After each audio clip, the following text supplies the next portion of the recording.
case where if there's no evidence and it's still leaning on, then it's still, in my eyes, it's not going to be fair, regardless of who it is. If there's no evidence there, but we still leaning on with the case, why leaning on with it if there's no evidence? And when you say it's been lingering on, I think you said for yours it was about a year. Yes, ma'am. So obviously, if it's something that happened a year or more ago, you could potentially sit there as a juror and say, why is this still lingering on? Yes, Depending on what you may or may not hear. Yes, if it's not evidence, I'm going to ask the question, why is it lingering on? Mm-hmm. It's no evidence there. It's no point of being in court if it's not enough evidence. Would you be able to sit and listen to the testimony? Yeah, I'm very open. I'm not just gonna take one side, but that's what I'm saying. Like, I'm gonna sit right there and I'm gonna listen, but if there's not enough evidence, I'm gonna say, man. Okay. All right. That's what I wanted to understand. You are open to listening. Yeah, I'm open. Okay. I'm just letting you know about if there's not enough evidence, why we're leaning on with the case. Absolutely. Because as a juror, it would be your decision to listen to the evidence that's presented and reach a verdict based on what it is you hear and see. And that's what you're telling us you can do. And you can do that in a way where you would be fair and impartial despite the fact that you've had this experience. Okay.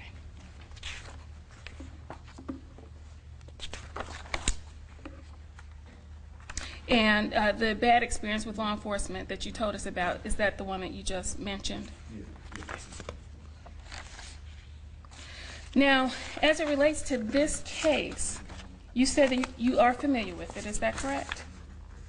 I mean, I've seen, past out on the news, but I haven't read up on it or looked into it. Mm-hmm. So you've heard about it, but you haven't done any further research. Yeah, I haven't done any research. Okay. Tell us what you've heard about it. Just might be in the break room and I see, they might say someone Andrea Sneiderman, went to court today or something like that, but nothing like about the case actually, my break not that long. Mm-hmm. So you don't have a chance to really sit and read the article. Yeah. What about news coverage? Have you ever heard any television news coverage on it? Maybe while you were passing by? Just Channel 2 on the news. Basically. Do you recall any details at all, hearing anything about it? I know the basics about, the daycare and all that, but nothing like how it happened or what happened. Okay. What do you know about the daycare? Just, the guy got shot and, the dude was the one shouting, but that's basically it. Cause I'm not gonna lie to you, I be busy, if I'm not at working with my son, so right. I don't have time to, too much. Okay. TV or even pay attention to that. And when you say the guy that got shot or the dude that did it, do you know if either one of them have any relation to anybody involved in this case? You don't know? Okay. And you told us that you really don't have any opinions about the case. Is that correct?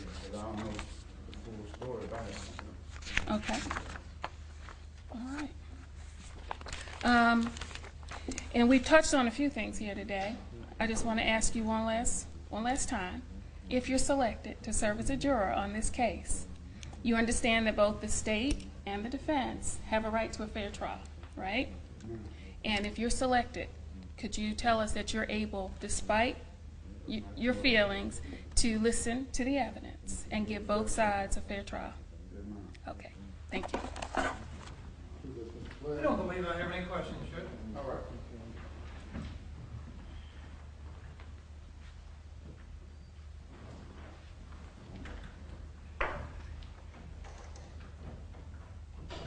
What's the state's position? Juror 40 is qualified, juror judge. Swear. We agree, Your Honor. What's qualified?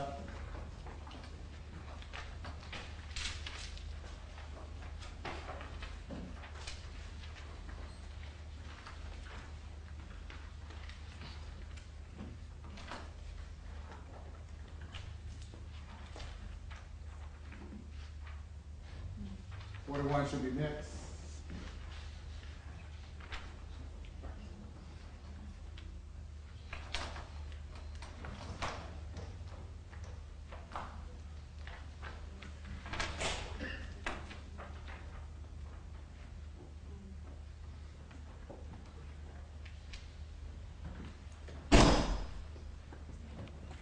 You remain standing. Thank you, sir. Stand up. Thank you, sir. Number 41. He's looking. Thank you, Your Honor. Okay, Juror 41, just need to ask you a few follow-ups from yesterday first, if I could. You told us that you could potentially have a conflict with a 2 or 3 week trial. Is that correct? I'm self-employed and I have responsibilities for my staff and my patients. Okay. Let's see what you told us you did. You're a dentist. Yes. And how long has you've been in practice for 29 years? Yep, long time. All right. How many employees do you have? 3 and a couple part-time. Do you have an office manager Office manager. who could manage the office? What about, do you have another dentist who can see your patients? Not really. My dad's a dentist, but he's out of town. And he can't actually do any procedures. He covers hygiene every now and then. So if you were selected to serve as a juror in this case, tell us what you would do. Basically, the office would be shut down.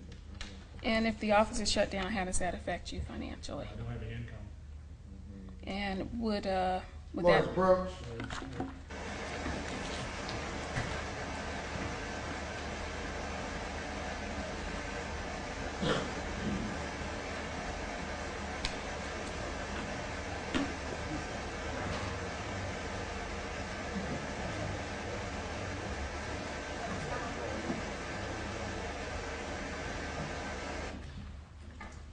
Next question. No further questions, Judge. Mr. Clegg, any questions? No questions, Your I'm Honor. sorry, Mr. Morgan, any questions? Thank you, sir. Can you follow the instruction of the clerk?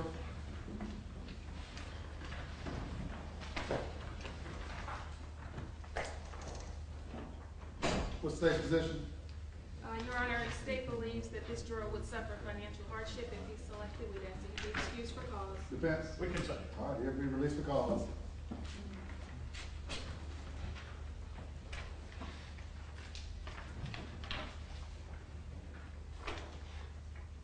Lawyers, let's take about a 8-minute stretch break. Jay, 8 minutes. All right.